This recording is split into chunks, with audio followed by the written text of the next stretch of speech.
Hello guys, welcome to university update. यहाँ मिलेगी आपको ड्यू के हर कोने कोने की अपडेट। तो चैनल को सब्सक्राइब कर लीजिए, बेल आइकन को प्रेस कर लीजिए ताकि हर अपडेट आपको टाइमली मिल सके guys. So guys, Delhi university में आप लोग सभी लोग एडमिशन लेना चाहते होगे। हर किसी का सपना होता है कि भाई वो दिल्ली यूनिवर्सिटी में पढ़ाई करे।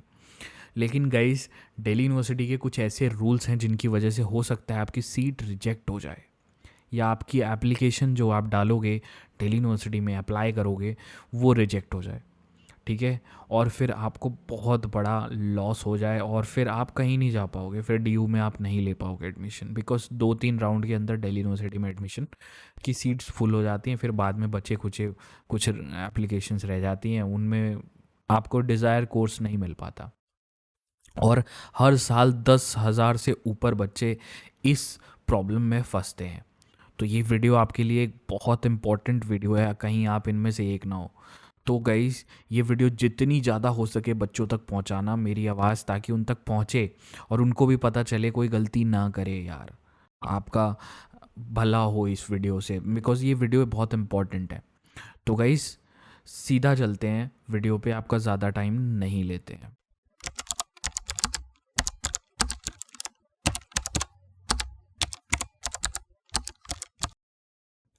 तो सबसे पहले मैं आपको दिल्ली यूनिवर्सिटी की वेबसाइट पे ले चलना चाहता हूँ। देखो गाइस, ये दिल्ली यूनिवर्सिटी की वेबसाइट है। आपको पता होगा ये नई रिलीज़ हो गई है, 2025-26 की न्यू एडमिशन की रिलीज़ हो गई है। तो गाइस, यहाँ पे आपको सारी की सारी अपडेट्स मिलेगी इसी वेबसाइट पे। इसकी डिस्क्रिप्शन में भी लिंक दे देता हूँ। अब गाइस, मेन टॉपिक पे चलते हैं, जो चीज़ हमने बात करी थी। देखो गाइस, दिल्ली यूनिवर्सिटी में सबसे पहले एक रूल होता है जो आपने शायद अभी कहीं देखा ना हो, पढ़ा ना हो, लेकिन ये रूल जब आएगा ना तो ये आधे से ज़्यादा बच्चों को, मतलब 1/4 बच्चों को साफ़ कर देता है ये रूल, और एप्लीकेशन रिजेक्ट हो जाती है। देखो, सबसे पहला रूल यही है। देखो, इस बच्चे ने यहाँ पे BA program computer application plus economics select किया था। ठीक है, लेडी श्री राम कॉलेज में थर्ड प्रेफरेंस थी, इतने नंबर थे और मिल भी गया। लाइक अलॉट भी हो गया। 2024 का रिजल्ट है, देख सकते हो। 800 में से 770 नंबर लेके आई थी बच्ची, ये लड़की। ठीक है, बहुत अच्छा स्कोर है। पिछली बार आपको पता होगा 800 में से आपका एग्ज़ाम हुआ था, इस बार 1000 नंबर से होगा। ठीक है, ये प्रोग्राम की बात कर रहा हूँ। अलग अलग कोर्सेज में अलग अलग कॉम्बिनेशन में नंबर अलग अलग होते हैं टोटलिंग के। ठीक है, तो इतने नंबर आए थे, लेकिन फिर भी इसकी सीट रिजेक्ट हो गई। इस बच्चे की सीट रिजेक्ट हो गई। क्यों रिजेक्ट हो गई भाई? रीज़न भी दे रखा है, वो बताता हूँ क्यों। देखो, ये गलती आप करोगे तो आप भी फंसोगे। ये ऑफिशियल है, कहीं मैंने खुद से नहीं बनाया हुआ है। ये देख लो आप कैसे, क्या चीज़ है। देखो गाइज, ये वाली जो सीट रिजेक्ट हुई है इस बच्चे की, इस रीज़न की वजह से रिजेक्ट हुई है। देखो, अगर बीए प्रोग्राम में कोई कॉम्बिनेशन चुन रहे हो, लाइक जिसमें मैथ्स हो, स्टैटिक्स हो, कंप्यूटर एप्लीकेशन हो, या कंप्यूटर साइंस हो, तो उसमें बहुत इम्पॉर्टेंट है। ठीक है, इन दोनों में से it is mandatory that candidate must have studied और passed mathematics in class 12th examination. Class 12th के एग्जामिनेशन में आपकी मैथ्स होनी चाहिए, पास्ड और स्टडीज़ दोनों होनी चाहिए। अगर ये चीज़ नहीं होगी तो ये आपको देखने को मिलने वाला है। डीयू में अप्लाई भी कर लिया, नंबर भी अच्छे ले आ लिए, लेकिन फिर भी आप गए काम से। और इसके बाद फिर ये क्या होगा, फर्स्ट राउंड में सीट फिल हो जाती है, पूरा नॉर्थ कैंपस फिल हो जाता है, आपको पता ही होगा। ठीक है, फर्स्ट राउंड में नॉर्थ कैंपस फिल और आपका खेल खलास। तो ये पहला रूल है गाइस, इसको आप बाय हार्ट कर लो, स्क्रीनशॉट ले लो, जो मर्जी कर लो। अगर ये गलती आपने कर दी तो फंसोगे। इसमें एक छोटा सा और रूल होता है, तो वो भी आपके संज्ञान में ला देता हूँ। Similarly, wherever a language is being offered as one of the two discipline, that candidate must have working knowledge of that language. मतलब आप कोई फॉरेन लैंग्वेज पढ़ना चाहते हो तो आपकी उस पर होल्ड होना चाहिए, एकदम फ्रेशर की तरह, न्यू बाई की तरह नहीं जाना है वहाँ पे। ठीक है, तो कुछ सब्जेक्ट अगर आपको लाइक लैंग्वेज लेना हो, लैंग्वेज जैसे कि अलग अलग लैंग्वेज होती हैं, फॉरेन लैंग्वेजेस होती हैं, या कोई अलग लैंग्वेज, तो उसमें एक नॉलेज होनी चाहिए आपके पास। तो ये ऑफिशियल है, आप जाके वेबसाइट पे, CUET की वेबसाइट पे चेक कर सकते हो, वहाँ मिल जाएगा ये रूल। ठीक है, तो ये बात ध्यान रखना, नहीं तो आपको ये देखने को मिलेगा दिल्ली यूनिवर्सिटी में। बहुत इंपॉर्टेंट चीज़ है भाई, फंस जाते हैं बच्चे और फिर कुछ नहीं मिलता। वो बात करते रहते हैं कि भाई मैं इसको जानता हूँ, मैं उसको जानता हूँ, मैं ये करवा दूंगा, मैं वो करवा दूंगा। कुछ नहीं होता भाई, एक बार सीट रिजेक्ट हो गई तो ख़त्म हो गया आपका। खेल खल्लास निकलो फिर, ठीक है। और दूसरी बात गाइस, दूसरा रूल एक बहुत इंपॉर्टेंट रूल है। देखो इस रूल में क्या है कि आपको पहले समझा देता हूँ। जैसे इन केस, ये 6th पॉइंट पढ़ो, ये रूल 6th पॉइंट पे बेस्ड है पूरा। In the case of subject studies at class 12 in is not mentioned, मतलब अगर आपने कोई सब्जेक्ट, ठीक है, is not mentioned in CUET, the candidate must appear in that domain that is similar. मतलब अगर आपने कोई सब्जेक्ट क्लास 12th में पढ़ा है, ठीक है, लेकिन वो CUET में मेंशन नहीं था, ठीक है, या कोई भी और सब्जेक्ट था, तो उससे 50% मैचिंग में कोई सब्जेक्ट होना चाहिए, ठीक है। जैसे फॉर एग्जांपल इन लोगों ने उससे सिमिलरली या क्लोजली 50% सिलेबस मैच होना चाहिए। जैसे फॉर एग्जांपल यहाँ पे दे रखा है, if a candidate had studies biochemistry in class 12th, biochemistry पढ़ी है आपने और आप CUET में आप बायोलॉजी के लिए अपीयर हो जाओ, तो आप एलिजिबल हो जाओगे बायोकेमिस्ट्री के लिए दिल्ली यूनिवर्सिटी में लेने के लिए एडमिशन, ठीक है। समझ गए, ये रूल समझ गए। अब इस पे देखो क्या होता है, इस बच्चे ने यहाँ पे BA economics plus geography select किया था अपने अनरिजर्व कैटेगरी से, लेकिन फिर भी इसकी सीट रिजेक्ट हो गई। ये रिजेक्ट क्यों हुई भाई? अब यहाँ पे देखो, ये बच्चा था पॉल साइंस, हिस्ट्री और इंग्लिश और ये सब कॉम्बिनेशन का, इकोनॉमिक्स से इसका दूर दूर तक कोई नाता नहीं था। इकोनॉमिक्स ऐसा सब्जेक्ट था जो इसके मतलब 12th में था ही नहीं इस बच्चे के पास, ठीक है, लेकिन तब भी इसने वहाँ फिलअप कर दिया, वहाँ जाके फिलअप कर दिया और इसी वजह से सीट रिजेक्ट हुई है, इसी वजह से, बिकॉज इकोनॉमिक्स का कोई सब्जेक्ट मैप हो ही नहीं रहा, मतलब वो मैचिंग में ही नहीं जा रहा ना। 50% की सिलेबस मैच नहीं हो रहा। इकोनॉमिक्स का सिलेबस किससे मैच होगा बताओ? किसी से मैच नहीं होगा। ज्योग्राफी, पॉल साइंस, हिस्ट्री, ये सब नहीं आपका मैच होता है। ध्यान से देखो, समझो इस चीज़ को, है ना। तो ये वाली गलती भी आप मत करना, बिकॉज दिल्ली यूनिवर्सिटी में जब आप फिलअप करोगे ना ये CSAS का फॉर्म, तो ये चीज़ फंसोगे आप, यहाँ पे बहुत चीज़ें होंगी। तो ये बात अपने माइंड में रखना, ये स्क्रीनशॉट लेके रखना भाई। अभी गाइज एक नेक्स्ट चीज़ पे बढ़ते हैं, बहुत इंपॉर्टेंट है। देखो मैंने बताया ना आपको, और चैनल को सब्सक्राइब भी कर लेना भाई, मैं बता रहा हूँ आपको, बिकॉज अगर आप चैनल को सब्सक्राइब नहीं करोगे ऐसी चीज़ें आपको पता नहीं चलेंगी, और फिर आप गलती करने वाले हो वहाँ फॉर्म में, पक्का गलती करोगे। तो मैं आपकी गलतियाँ बचाऊँगा, तो मुझे लूप में ज़रूर रखना। मेरी एक एक वीडियो बहुत रिसर्च करके आती है, ऐसी ही नहीं आती, ठीक है। तो ध्यान रखना ये चीज़। तो गाइस अब नेक्स्ट गलती पे चलते हैं हम।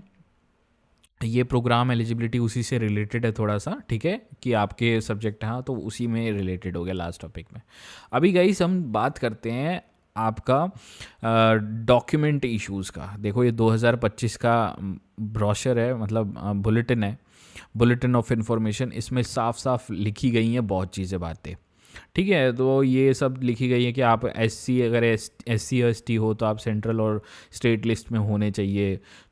ऐसी चीज़ें बहुत सारी लिखी गई हैं रूल्स में। और OBC NCL वालों के लिए ये यहाँ पे लिखा गया है कि 31 मार्च 2025 के बाद का सर्टिफिकेट होना चाहिए, और EWS के लिए भी सेम ही रूल है। ये चीज़ तो हर किसी ने आपको बताई होगी, लेकिन किसी ने आपको ये बताया है कि इन सभी जो कैटेगरी का सर्टिफिकेट जो बनता है उनके एक फॉर्मेट होते हैं, दिल्ली यूनिवर्सिटी का एक पर्सनल फॉर्मेट होता है? नहीं ना, ये फॉर्मेट आपको फॉलो अप करना है। इसी फॉर्मेट के हिसाब से जब आप सर्टिफिकेट बनवा के दिल्ली यूनिवर्सिटी में जमा कराओगे ना, तभी बात बनेगी। यहाँ पे दिखा देता हूँ मैं आपको सारे फॉर्मेट्स, आप स्क्रीनशॉट ले लेना, ठीक है। और हो सकता है तो मैं इसकी PDF प्रोवाइड कर दूंगा, नीचे डिस्क्रिप्शन में आपको प्रोवाइड कर दूंगा, ये आपको मैं अवेलेबल करा दूंगा, डोंट वरी, आप टेंशन मत लो। तो देखो तो गाइस, SC और ST का सर्टिफिकेट का फॉर्मेट ये वाला है। ऐसा कुछ फॉर्मेट आपको बनाना है, जो इस फॉर्मेट में आपको दिल्ली यूनिवर्सिटी में एडमिशन के लिए फॉर्म सबमिट करना है। OBC NCL का जो सर्टिफिकेट का फॉर्मेट है वो कुछ ऐसा होगा, देख सकते हो आप, ठीक है। और आपको ऐसे फॉर्मेट में आपको वहाँ पे सबमिट करना होगा, ठीक है। और EWS के सर्टिफिकेट का देख सकते हो कुछ ऐसा होगा, ठीक है। आप देख सकते हो सारे ईसीसी सर्टिफिकेट, एजुकेशनल कंसेंसन, ये सब आपके लिए नहीं है, बट इसमें जो इम्पॉर्टेंट चीज़ है वो मैं आपको दिखा दे रहा हूँ, ठीक है। डिसेबिलिटी का सर्टिफिकेट अगर आपका कोई हो तो वो भी एक आता है इसमें, तो ये वाला देखो यहाँ पे अवेलेबल होगा। तो ये अब इनमें होता क्या है भाई, क्या होता है देखो, जब मान लो ओबीसी एनसीएल के सर्टिफिकेट का नाम लेते हैं, अब इसमें एक रूल था गाइज, यहाँ पे एक रूल आपके उसमें लाना चाहता हूँ। देखो कैंडिडेट्स के कुछ नाम होते हैं, हर कैंडिडेट के नेम, सिग्नेचर, फोटोग्राफ और फादर नेम, मदर नेम और सारी चीज़ें होती हैं। तो इन सर्टिफिकेट्स में क्या होता है कि नाम आपके जो होते हैं वो सारे इम्पॉर्टेंटली बिल्कुल करेक्टली एंटर्ड होने चाहिए, और सर्टिफिकेट की डेट और सारी चीज़ें भी ऑन द टॉपिक होनी चाहिए, और फॉर्मेट भी होना चाहिए। ये सारी चीज़ें जब फॉलो अप होती हैं तब जाके आपके क्या नाम है ये सर्टिफिकेट्स को वैलिड किया जाता है डीयू के द्वारा। अब देखो यहाँ पे क्या गलती हुई थी इस बच्चे से, इस बच्चे ने बीकॉम ऑनर्स के लिए अप्लाई किया था दिल्ली यूनिवर्सिटी में, इसको मिल गया था, ठीक है, हिंदू कॉलेज में बीकॉम ऑनर्स मिल गया था, ठीक है। और ओबीसी एनसीएल का ये बच्चा था, लेकिन इसके सर्टिफिकेट में कुछ दिक्कत थी जिसकी वजह से इसकी एप्लीकेशन होल्ड पे डाल दी गई। होल्ड पे डालती है एप्लीकेशन आपकी, तो सबसे पहले क्या होता है, आपके क्वेरी रेज होती है आपके पोर्टल पे। जब आपको जब ये सीसैस का पोर्टल मिलेगा ना, तो क्वेरी रेज होगी, उस पर क्वेरी रेज होगी, तो उसमें बोला जाएगा कि आपको सर्टिफिकेट को ये दिक्कत है, ये करेक्ट करके आप तुरंत डालो। आप अगर वो चीज़ नहीं करते, वो चीज़ अगर नहीं करते जो वो लोग बोलते हैं, तो वो क्या करते हैं, एप्लीकेशन रिजेक्ट कर देते हैं और इनवैलिड सर्टिफिकेट डाल देते हैं। फिर आप करते रहो, जो मर्जी करते रहो, आपकी सीट रिजेक्ट हो गई, यही होता है, ठीक है। आपकी सीट रिजेक्ट तुरंत कर देंगे वो लोग, आप कुछ नहीं कर पाओगे अगर। लेकिन ऐसे ही नहीं होती, वो होल्ड पे जो डलती है एप्लीकेशन ना, उसमें क्या होता है, आपको एक टाइम लिमिट दी जाती है 3 से 4 दिन का, और आपको उतने में एक्शन लेके उनके पोर्टल पे ही आपको वैलिड सर्टिफिकेट डालना होता है। तो बहुत चीज़ें होती हैं जिसमें आपके ये जो सर्टिफिकेट्स होते हैं, इसमें नाम गलत हो सकता है, आपका पापा का नाम गलत हो सकता है, डेट ऑफ बर्थ गलत हो सकती है, आपने पुराना सर्टिफिकेट डाल दिया, मान लो ये वाला रूल देखा ही नहीं आपने 31 मार्च के बाद, आपने बिना फॉर्मेट वाला डाल दिया सर्टिफिकेट, तो इस पे बेसिस पे भी डीयू रिजेक्ट कर सकता है आपके, ठीक है। तो याद रखना ये सारी चीज़ें। और भी चीज़ें होती हैं इसमें, और भी रूल होते हैं, देख लो ये जो कैंडिडेट्स के जो नेम होते हैं, नेम फोटोग्राफ, वो तो ऑटो इंटीग्रेटेड होते हैं, name will be appear on the, तो ये सारी चीज़ें, पेरेंट्स के नेम मिसमैच नहीं होने चाहिए, पेरेंट्स के नेम कई सर्टिफिकेट्स में मिसमैच अलग होते हैं, 10वीं के सर्टिफिकेट में अलग होते हैं, तो वो सारी चीज़ें भी नहीं होनी चाहिए, एकदम एक्यूरेट चीज़ होनी चाहिए, तब जाके आपको सीट अलॉटमेंट होती है, नहीं तो आपकी ऐसे सीट रिजेक्ट कर दी जाएगी, चाहे आप कितना भी अच्छा स्कोर लेके आए हो, ठीक है।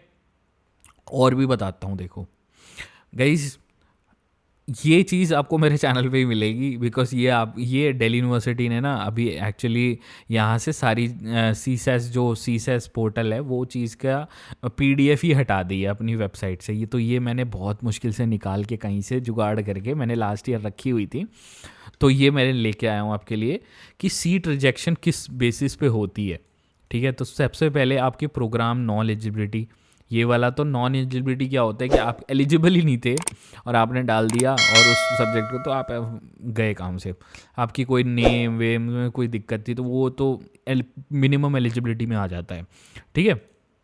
प्रोग्राम वाला बता दिया, सब्जेक्ट मैपिंग वाला बता दिया, इनवैलिड भी बता दिया, और ये क्वेरी वाला इसी में आ जाता है कि क्वेरी आपकी रेज हुई थी और क्वेरी आपने सॉल्व नहीं की, जिसकी वजह से एप्लीकेशन रिजेक्ट उन्होंने कर दी आपकी, ठीक है।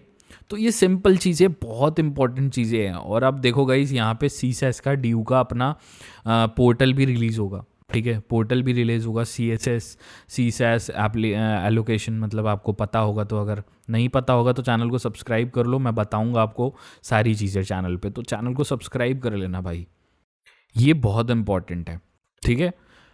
नहीं तो आपको अपडेट पता नहीं चलेगी, क्या करना है क्या नहीं करना वो नहीं पता चलने वाला, ठीक है। तो सीसैस का अभी सब कुछ रिलीज़ होगा, सारी चीज़ें, पोर्टल भी आएगा, पीडीएफ भी आएगा, तो सारी चीज़ें मैं बताऊंगा आपको एक एक धीरे धीरे करके। तो अभी फ़िलहाल आपको कैसी लगी वीडियो एक बार ज़रूर कमेंट सेक्शन में बताना, और अगर आप और ऐसी वीडियोस चाहते हो तो मेरे को एक लाइक तो ज़रूर करके जाना और चैनल को सब्सक्राइब करना, बिकॉज इससे मुझे मोटिवेशन मिलता है आपको हमेशा तत्पर रहने का, मतलब लाइक कोई गलती ना करो। और गाइज़ एक मेरा टेलीग्राम ग्रुप है, उसको भी ज्वाइन कर लो आप। गाइज़ ये हमारा टेलीग्राम ग्रुप है, दिल्ली यूनिवर्सिटी REGNSOL। ये हमारा यूनिवर्सिटी अपडेट्स का ऑफिशियल ग्रुप है, आप इसको ज्वाइन कर सकते हो। ठीक है, यहाँ पे एडमिशन से रिलेटेड सारी इन्फॉर्मेशन आपको टाइमली मिलती रहेगी और आपका कोई भी चीज़ मिस नहीं होगा। इसको ज्वाइन करने के लिए आपको टेलीग्राम ओपन करना है, टेलीग्राम में लिखना सिर्फ दिल्ली यूनिवर्सिटी और सबसे पहला ये जो लिखा हुआ है ये ग्रुप आ जाएगा आपको, और इसको ज्वाइन कर लेना। यहाँ इसकी लिंक भी डिस्क्रिप्शन में भी आपको मिल जाएगी, वहाँ से भी आप ज्वाइन कर सकते हो।